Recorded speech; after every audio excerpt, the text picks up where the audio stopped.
Buenas noches, profesor. Buenas noches, compañeros. Hablaré acerca de lo que son las turbinas de acción o de impulso, en este caso lo que es el dimensionamiento de rodete Pelton. Hablaré de lo que son algunos parámetros de diseño que se tiene que tener en cuenta. Bueno, primero partamos sobre la formulación matemática. Sabemos de que lo que tiene que cumplir en este tipo de turbinas es que el HP es igual a cero, por lo tanto el grado de reacción es igual a cero. Entonces estaríamos hablando de turbina de acción o de impulso. Como sabemos, la fórmula es de que el grado de reacción es igual a la altura estática que da o absorbe el rodete sobre la altura total transferida por el rodete o altura de Euler. Bueno, como definición, sabemos que son turbomáquinas de flujo tangencial o transversal en los que el fluido sale desde una tobera, impacta en los álabes del rotor y transfiere su energía al eje de la turbina. Algunos componentes de lo que son en el rodete Pelton, ¿no? Tenemos un álave, cuchara, cazoleta, que también tiene un rotor, y en esta flechita vemos, ¿no? El diámetro, ¿no? Este diámetro es muy importante tener en cuenta. Y esta es la formulación, no, el triángulo de velocidades. Bueno, como sabemos, la tobera o boquilla aporta mayor velocidad, por tanto energía cinética. Esto es debido a la diferencia de áreas que posee. Bueno, seguimos bajando con el contenido. Sabemos que el álave recibe el impacto del chorro o roba la energía hidráulica del fluido, lo que transforma en una energía mecánica de rotación para entregar al eje y luego ser recibido por el generador, como se visualiza, ¿no?, en esta imagen. Acá también podemos ver que es de flujo tangencial, ¿no?, porque la dirección del chorro es siempre tangente al círculo conformado por los puntos medios de los álaves. Es un esquema del rodete de una turbina Pelton, ¿no?, con su diámetro y la velocidad, ¿no?, periférica. Bueno, como se visualiza, los álabes presentan dos secciones a través de las cuales se fluye el flujo. Se puede ver, ¿no?, en esta imagen cómo impacta y el fluido, ¿no?, cómo se divide. Bueno, también, como sabemos, el rodete va a involucrar lo que es el rotor y los álabes. Como se visualiza en esta imagen, el D es el diámetro del chorro, como esta muestra la flecha. Es muy importante saberlo, ¿no?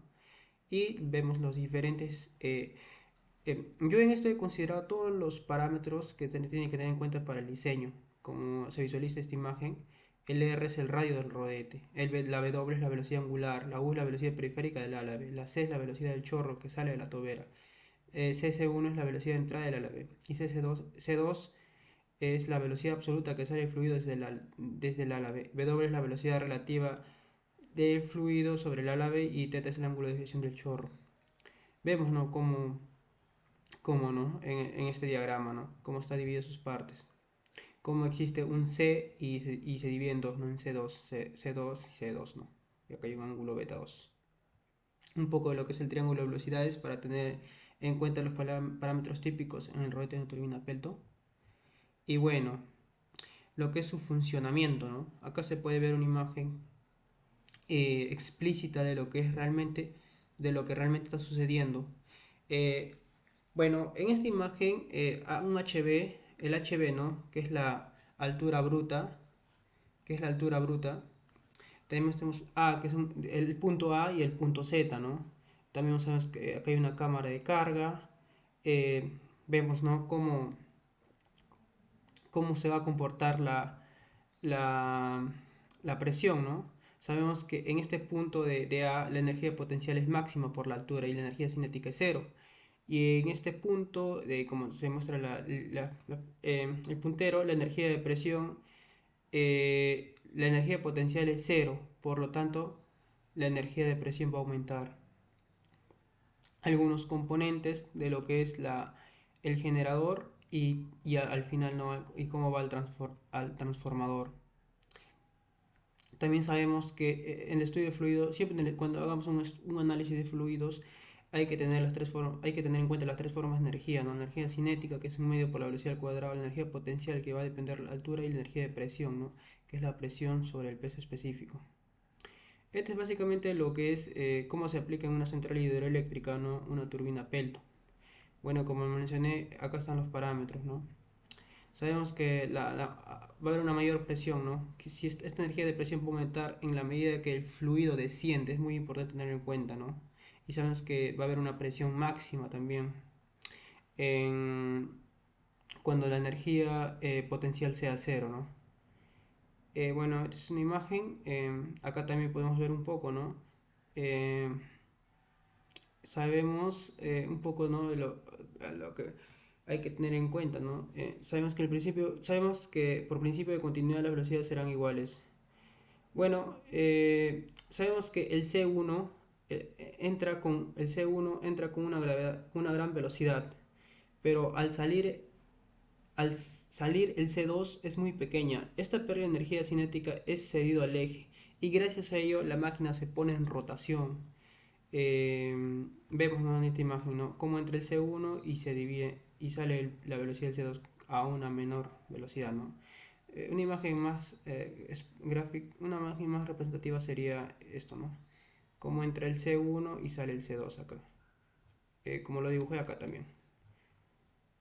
Bueno, vamos para hacer el cálculo de los parámetros de diseño para una turbina Pelton, lo he numerado en pasos.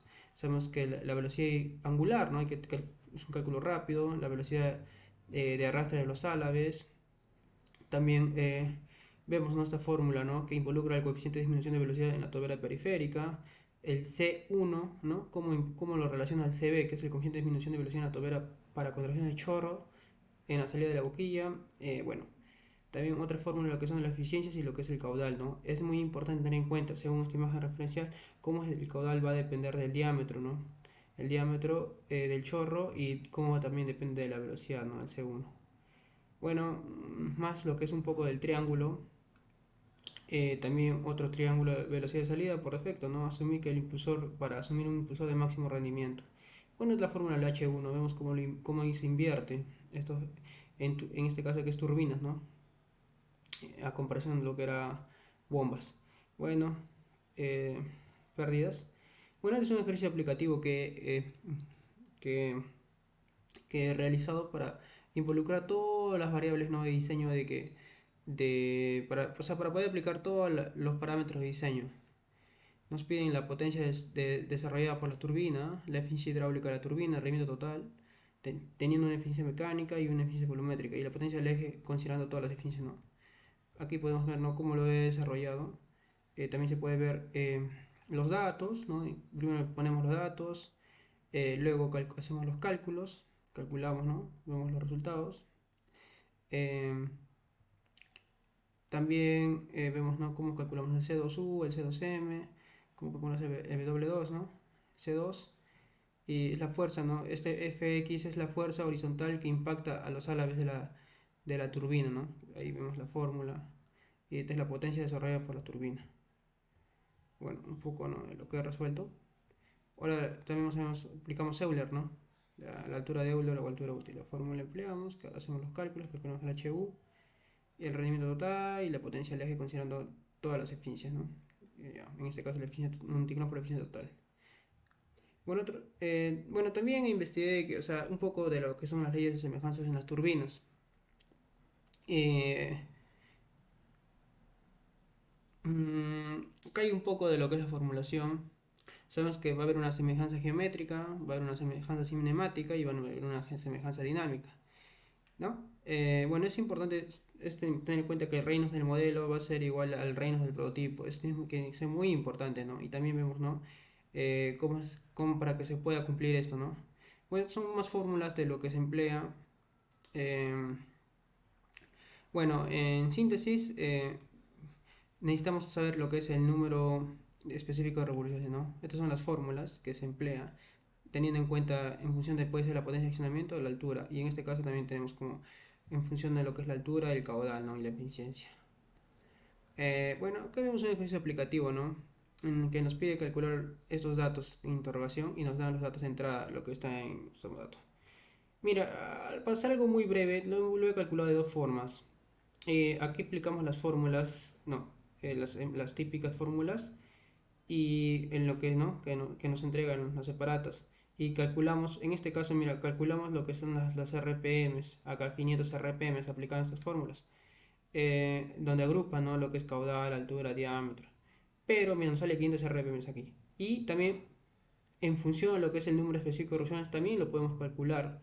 Y mira, he aplicado esta fórmula, estoy haciendo el modelo aquí y estoy haciendo acá el prototipo. He aplicado en función de lo que son números físicos de revoluciones y también llegó a la misma respuesta que el número, ¿no?, del modelo es 500 RPMs. Esto, en conclusión, esto quiere decir de que tanto las fórmulas son válidas, ¿no? Las fórmulas, ¿no? Este tipo de fórmulas con el número físico de revoluciones se cumple. Está bien.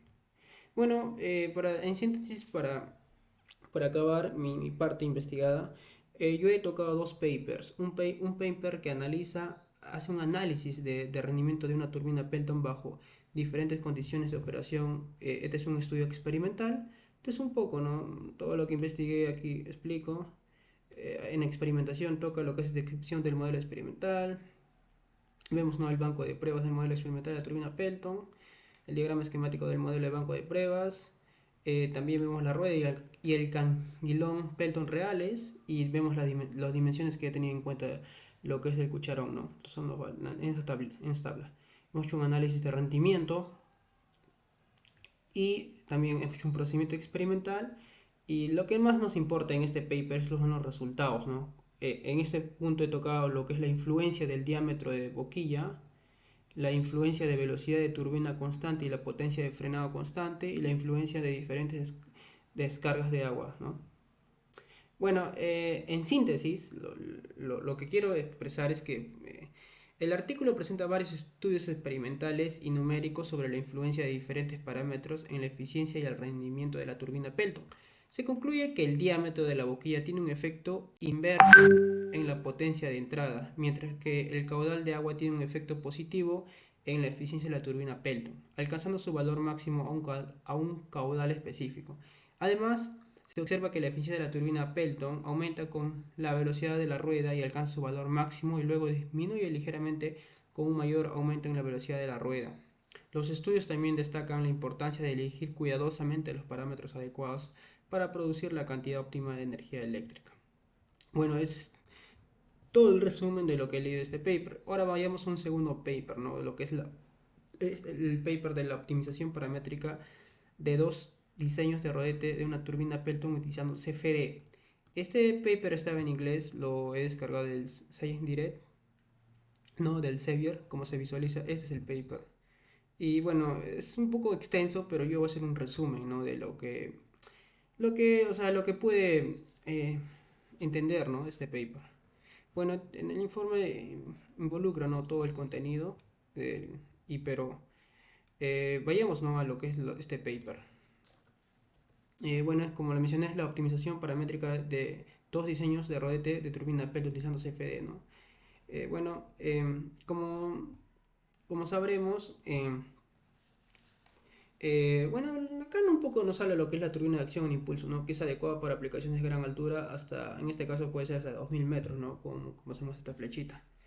Y bueno, un dato relevante sería que en Reino Unido la capacidad eléctrica de pequeña escala está limitada a 10 megawatts. Y también vemos, ¿no?, que es más eficiente, ¿no?, utilizar este tipo de energías a comparación de lo que son los combustibles fósiles, ¿no? Bueno, aquí se puede ver, ¿no?, cómo se ha hecho el análisis del ANSYS Fluid y en ANSYS FX. En un caso 1, un chorro con una velocidad específica de 12 RPM que usa como solucionador lagrangiano rápido el FLS y luego el ANSYS Fluid. Y en el caso 2, vemos como un chorro con una velocidad específica de 26.8 RPM y utiliza ANSYS FX, ¿no? Tanto A y B investigan el impacto de 11 parámetros de diseño. Mira cómo es tan profundo este análisis que ha agarrado los 11 parámetros de diseños para optimizar un rodete Pelton, ¿no?, que vemos que no es una tarea tan fácil, ¿no? Bueno, análisis, diseño y modelado, un poco, ¿no?, de tener en cuenta, ¿no?, lo que hemos tenido en cuenta. Eh, bueno, la relación entre la longitud y el ancho del cucharón, la relación entre la profundidad y el ancho del cucharón, el ángulo de salida del balde, el ángulo de entrada del divisor, el nivel de divisor, el ángulo de la punta de divisor, geometría de la punta de divisor, parte trasera del divisor, el ángulo de inclinación, la posición radial de la cuchara y el número de canguilones. Bueno, este es un poco lo que es el modelado numérico FLS. Se podemos ver, ¿no?, que el FLS es una metodología sin malla alternativa personalizada para simular el flujo en turbinas de agua de impulso. Bueno, no se visualiza, ¿no? Ya. Modelo computacional, también hemos utilizado el modelo FLS y el CFX y Fluent, ¿no? Que son de Navier-Stokes, que relacionan Navier-Stokes. ¿No? Bueno, un poco más de lo que se analizó en el paper, lo que es en CFX, discusión. Vemos, ¿no? Como por cada relación va a haber las gráficas, salen ciertas gráficas, ¿no? Tanto también la relación longitud-anchura de la cuchara, la gráfica, la relación entre la profundidad y el ancho de la cuchara, el ángulo de entrada del divisor, el ángulo de salida, el nivel del divisor, ángulo de la punta del divisor, geometría de la punta del divisor, parte trasera del divisor, ángulo de inclinación, posición radial, número de canguilones, conclusión. Esto es lo más importante, ¿no? La síntesis de todo el paper mencionado, ¿no? Es un poco complicado leer este paper puesto que está en inglés y involucra a muchos autores, ¿no? Como lo mencioné en estas referencias. Bueno, lo más importante de lo que yo entendí de ese paper es que para la optimización de rodete Pelton se utilizó los tres códigos CFD diferentes, tanto el FLS, el ANSYS Fluid y el ANSYS FX. En el caso 1, un rodete básico se optimizó en dos pasos. En el primer paso se utilizó FLS y luego adicionalmente se usó el Fluent. En el caso 2 se optimizó utilizando CFX, un rodete con una velocidad específica mayor. Los resultados de las simulaciones numéricas fueron consistentes entre sí. Se investigó la influencia de los parámetros geométricos más importantes en un rodete Pelton y la velocidad específica determinará el diseño del modelo, ¿no? Aquí también en el paper toco, ¿no? De lo que lo que entendí, ¿no? En resumen, la velocidad específica es una medida de la velocidad teórica a la que una turbina debería operar para desarrollar una cierta cantidad de potencia en función de su diseño y la caída de presión aplicada, ¿no? Y que, bueno, en ANSYS FX es una herramienta de modelado y evaluación de rendimiento. Y en cambio, el método numérico FLS se puede usar para soluciones de etapa de diseño temprana. No resuelve las ecuaciones de flujo de Navier-Stokes como lo hacen los códigos FX y Fluent. Y que la velocidad específica es útil para comparar el rendimiento de diferentes turbinas, ya que proporciona una mayor medida relativa de la geometría y las características de funcionamiento de la turbina. Las turbinas con velocidades específicas altas tienden a ser más pequeñas y rápidas, mientras que las turbinas con velocidades específicas bajas son más grandes y giran más lentamente. Bueno, ese es todo el análisis que puede recaudar teniendo en cuenta dos papers y también desde el funcionamiento de las turbinas hasta todo lo que son sus componentes, ¿no? O sea, todo lo que son los parámetros y diseños, ¿no? Bueno, eso sería todo, profesor.